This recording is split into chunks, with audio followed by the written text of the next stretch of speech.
Hey everyone, welcome back to my channel. I'm so glad you're here. And if you're new here, hi, welcome for the first time. My name is Beth. I live in Houston and I sell clothing on Poshmark and eBay. Most of it is pre-owned. And if you would like to subscribe, all you have to do is just find that little rowboat in the bottom right-hand corner of your screen, click on it. Be sure you click the bell and hit all notifications so you'll be notified the next time I go live or upload a video. Please don't forget to give this video a thumbs up and pass it on to others. I really appreciate it. My dad, for those of you who've been watching my channel recently, my dad was able to come home yesterday. He was 2 days shy of 2 months in the hospital in rehab. We were so happy when he's home.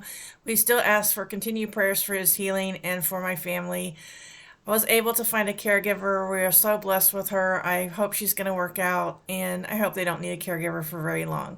So I'm really hoping that in the near future, my life will get back to somewhat normal, a routine. I was in Austin last week, and I came back and I have 53 drafts in my draft bank right now.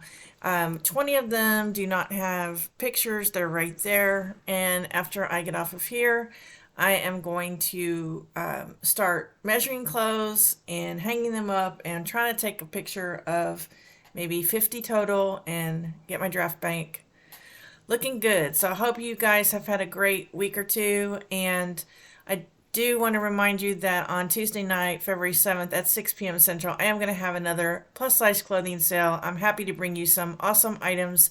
I hope you'll join me. Even if you're not plus size, if you would pass that information along to people who are plus size, feel free to join us in the chat, have fun, visit with your friends, and look at some awesome clothes. So now we're going to get to the topic of this video. It's a little bit darker than I usually do. Actually recorded this video 3 times in my car, and I kept getting cut off. And if any of you know anything about Droid phones, this has never happened to me before. It started happening about 2 weeks ago, where it will record about 13 minutes and then it stops, and then I look down and I'm like, okay. So then I hit record again and it'll record for 7 minutes or so and then stop. And then the last time I think it recorded 3 minutes. So I don't know what's going on. I had completely emptied all of my photos and videos out of my phone, so there should have been plenty of storage area there. I'm just stumped. So hopefully I won't leave much out today in this video, because I do have a lot of things that I want to say. Something that you guys don't know about me is that I am fascinated with cults. 24 hours a day, if you were a fly in my house, you would see that I'm either listening to a podcast about cults, watching a documentary about cults, or watching a YouTube channel about cults. And I think the reason why I am so fascinated with them is when I was in high school, I was involved in an organization that later on down the line was investigated as being a cult.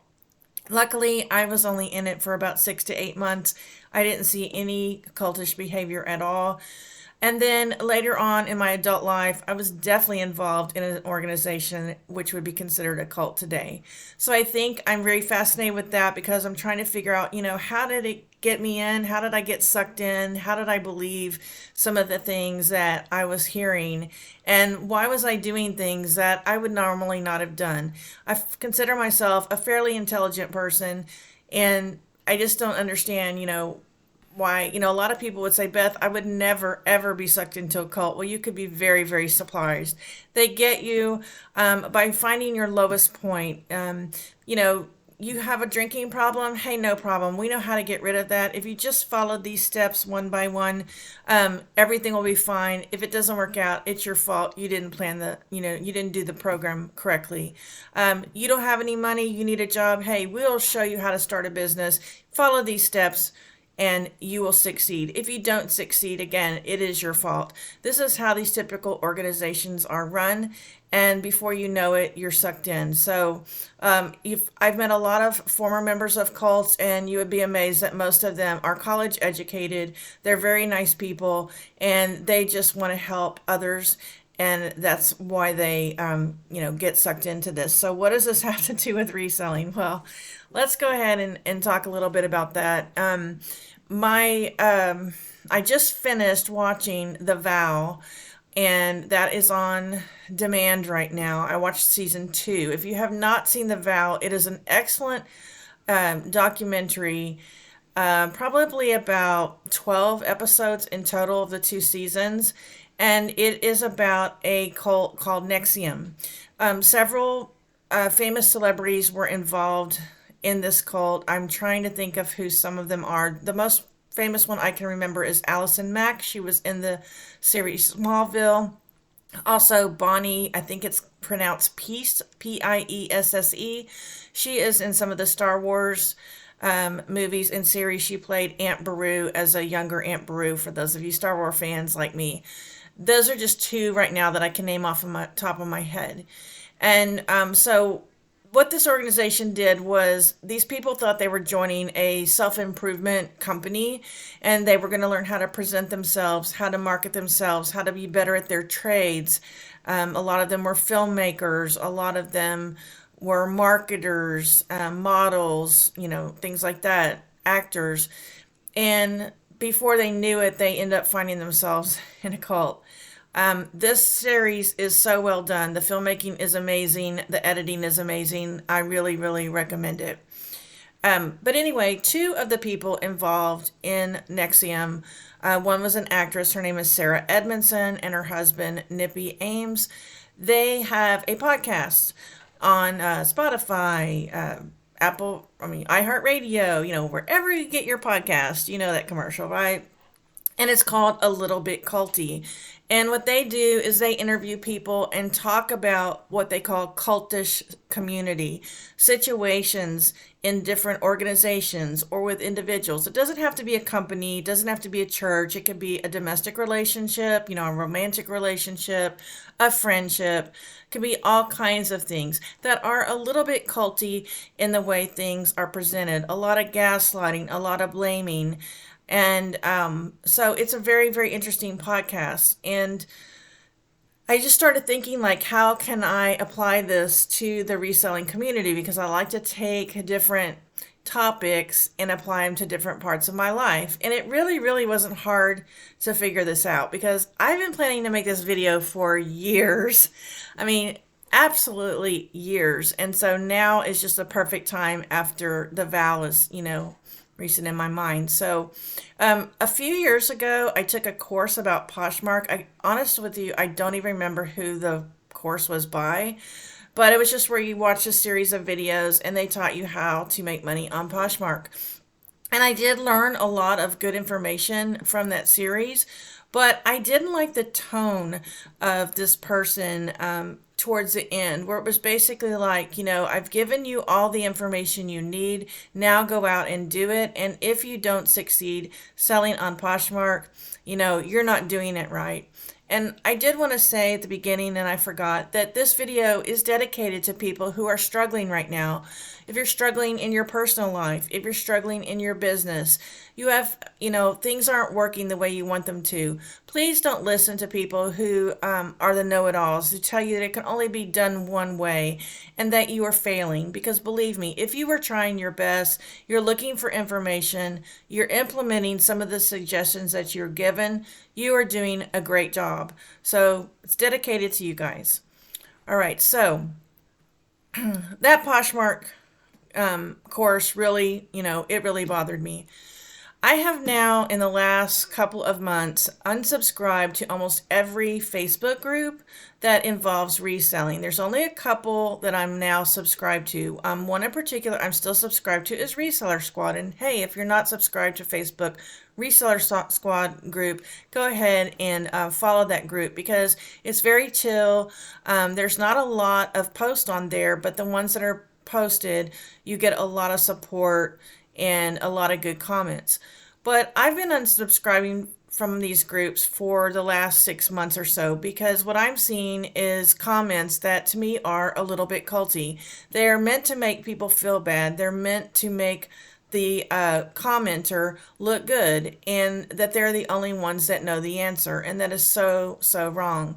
I see a lot of Instagram posts, guys, of people who are putting out there, a picture of their basket and it's just overflowing with packages. And hey, look what I did. I have 25 sales to ship out today. And I just want to say, yay, congratulations. But when they present this photo in their first comment, their title, sometimes it makes it sound like they're better than other people, especially when they give their numbers of their gross sales, their profit, their ASP. I mean, you have to really, really be careful. And so, what I want to say to the reseller community, pass this video on, please, to other people, because what I want to say to the community is, listen, we need to be very careful with the way we talk to others in the reseller community, that so that it's not coming off as bragging, and most of all, that it's not coming off as this is the only way to do it, because there are so many different ways to do reselling. And you don't know everyone's situation, right? So when somebody tells me that I'm not getting my drafting bank done correctly every day, or I'm not listing a certain number of items that I should do, or making enough sales, I want to say, hey, come on over to my house and see my life right now. Come over and see all the things that I'm dealing with. I have a full-time job. I also do caregiving, and I also have this online business. Come over here and step in my shoes. And even if you would do it differently than me, who cares? You know, I'll take a personal example. You know, someone might say to me, Beth, when you go into a Goodwill store and you see this dress, this wedding dress of a certain brand, you need to grab it because it's worth at least $100 or more. And me, I'm going to pass the dress up. They're going to say, you're leaving money on the table.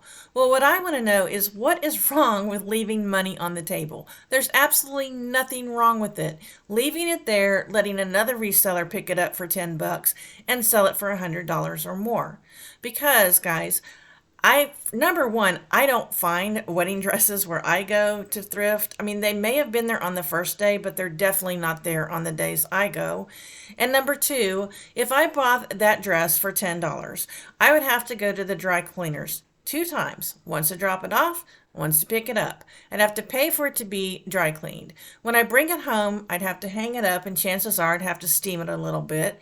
And then I would need to find a way of photographing it and making this beautiful wedding dress look absolutely amazing. And my photo area is not set up for a wedding dress. So then I would have to develop a whole new photo area just for this dress.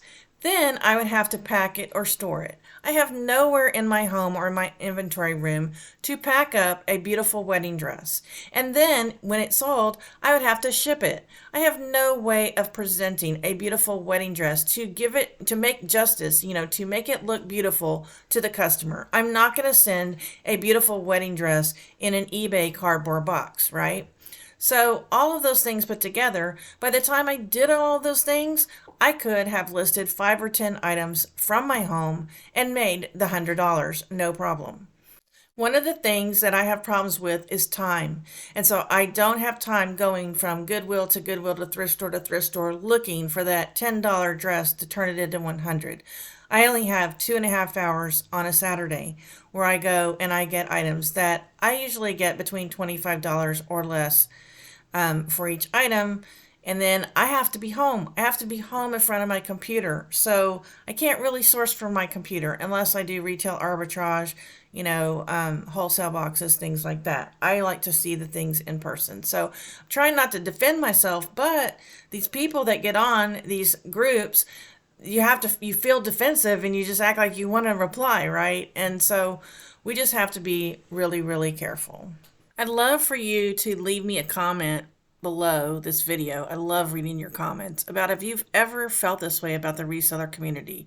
I mean, I believe that we're here to lift each other up, not tear each other down. Nothing ever comes out great when you feel terrible about yourself. And if you ever feel like you're doing a terrible job personally or in your business, you're welcome to message me and we can talk about it.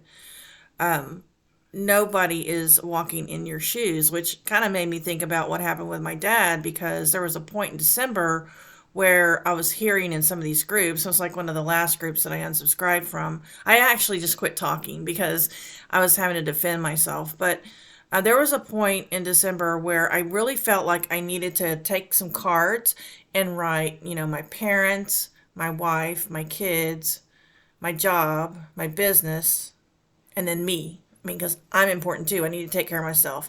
I need to take those 6 cards, shuffle them up, and draw one and say, today, Beth, which one are you going to pick which one's going to be priority today? And in some of these groups, they'll say, well, of course, your business needs to be priority. Well, I don't think that way. My family really needs to be priority. And so if you ever feel like someone's telling you what to do, I'm really sorry, because they shouldn't be doing that to you. And that's what we call gaslighting. They're putting the blame on you. Now, I take full credit for my sales being down 6 points last month, and I don't feel guilty about it at all, because the time that I spent with my family was more important, right? And I was still able to pay my bills. So, which reminds me, if you haven't seen my last video, those are my January sales. I put some highlights in there about things that sold, and you can see what brands are selling for me right now. Maybe that'll help you when you go out thrifting if you're selling mall brands. But my point is that, I took total responsibility for that. I wasn't here. I took my drafts down from 15 a day, and then letting 15 go alive a day, and then I took it down to 10, and then when I went out of town, I took it down to 5 because I didn't have enough drafts in my draft bank built up. And people were telling me, well, Beth, you need to keep that draft bank up, right? Well, it was impossible. I'm only one person. So put a comment below if you ever felt like that. We call that culty behavior. And why it's not actually a cult, it's cultish behavior. And it really needs to stop. So just be really careful about your titles and also where you comment to people. So I'll close this video by saying thank you for joining me. Don't forget to give me a thumbs up. Stay positive. Feel good about yourself. And I hope to see you on my next video. Bye.